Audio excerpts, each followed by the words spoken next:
উজানের ঢল আর টানা বৃষ্টির প্রভাবে দেশের কয়েকটি নদ নদীর পানি ওঠানামা করছে। কোথাও পানি কমে স্বস্তি ফিরলেও কোথাও বাড়ছে বন্যার শঙ্কা। সবচেয়ে বেশি উদ্বেগ যমুনা অববাহিকায়।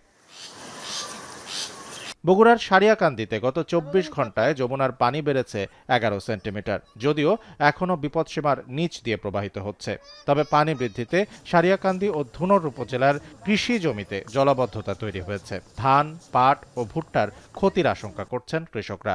যদিও পানি উন্নয়ন বোর্ড বলছে আগামী ২ থেকে ৩ দিনের মধ্যে বন্যার আশঙ্কা নেই।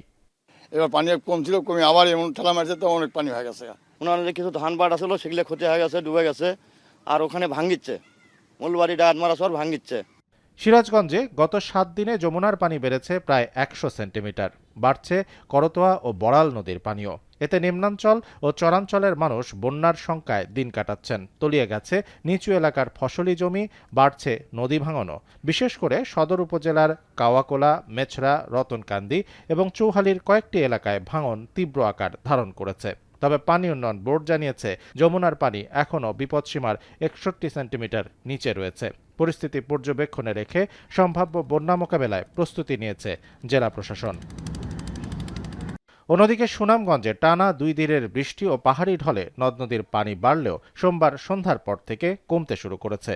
সুরমা নদীর পানি ১৩ সেন্টিমিটার কমে এখন বিপদসীমার ৪৩ সেন্টিমিটার নিচ দিয়ে প্রবাহিত হচ্ছে। কমেছে জাদুকাটা, রক্তি ও বৌলাই নদীর পানিও। তবে স্থানীয়দের আশঙ্কা, আবার ভারী বৃষ্টি হলে নতুন করে বন্যা দেখা দিতে পারে।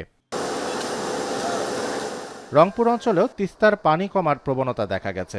মঙ্গলবার সকাল পর্যন্ত তিস্তার পানি বিপদসীমার ২২ সেন্টিমিটার নিচ দিয়ে প্রবাহিত হয়েছে।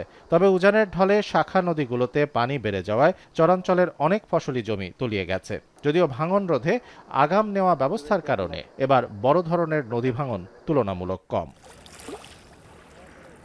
আর ঠাকুরগাঁওয়ে টাঙ্গন নদীর পানি কমলেও বেড়েছে নদী ভাঙন। কয়েকদিনের বৃষ্টিতে নদীগর্ভে বিলীন হয়েছে বসতঘর, আবাদি জমি ও গাছপালা। ক্ষতিগ্রস্ত পরিবারগুলো সরকারি সহায়তার দাবি জানিয়েছে। পানি উন্নয়ন বোর্ড বলছে নদীর পানি বর্তমানে বিপদসীমার প্রায় ২.৫ মিটার নিচে রয়েছে এবং ভাঙন রোধে জিও ব্যাগ ফেলা হচ্ছে। পানিটা বাড়ে গেছে, বাড়ে যাওয়ার পর থেকে মনে করেন যে আমরা এগুলা নিতে পারিনি, সব নদীতে ভাসে চলে গেছে। এদিকে ময়মনসিংহ অঞ্চলে বৃষ্টিপাত কমায় নেত্রকোনা ও শেরপুরে বন্যা পরিস্থিতির উন্নতি হয়েছে। নদীর পানি নামতে শুরু করলেও ভেসে উঠছে ক্ষয়ক্ষতির চিত্র।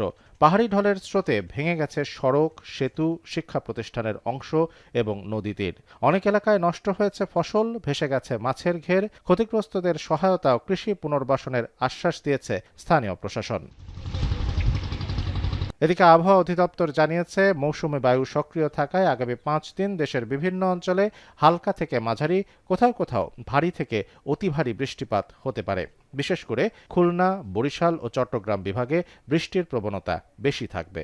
আগামী ৩-৪ দিন দক্ষিণ অঞ্চলে বেশি হবে, খুলনা, বরিশাল, চট্টগ্রাম, এবং চট্টগ্রামও আগামীকাল থেকে একটু একটু করে বৃষ্টি বাড়বে। এখন যে বৃষ্টি হচ্ছে, বৃষ্টিটা বাড়বে, তারপর হচ্ছে আবার বৃষ্টিটা কমে, একটা ব্রেক হবে, কারণ মৌসুমে কিছুটা সক্রিয়তা কমে যাবে। আগামী ২৪ থেকে ৪৮ ঘন্টায় সুরমা কুশিয়ারা নদীর পানি বৃদ্ধি অব্যাহত থাকতে পারে এবং এর ফলে সিলেট ও সুনামগঞ্জ জেলার কিছু নিম্নাঞ্চলে বিপদসীমা অতিক্রম করে স্বল্পমেয়াদী বন্যা পরিস্থিতি সৃষ্টির ঝুঁকি রয়েছে। নদী অববাহিকার বাসিন্দাদের সতর্ক থাকার পরামর্শ দিয়েছেন সংশ্লিষ্টরা। শামসুল আরেফিন, এখন।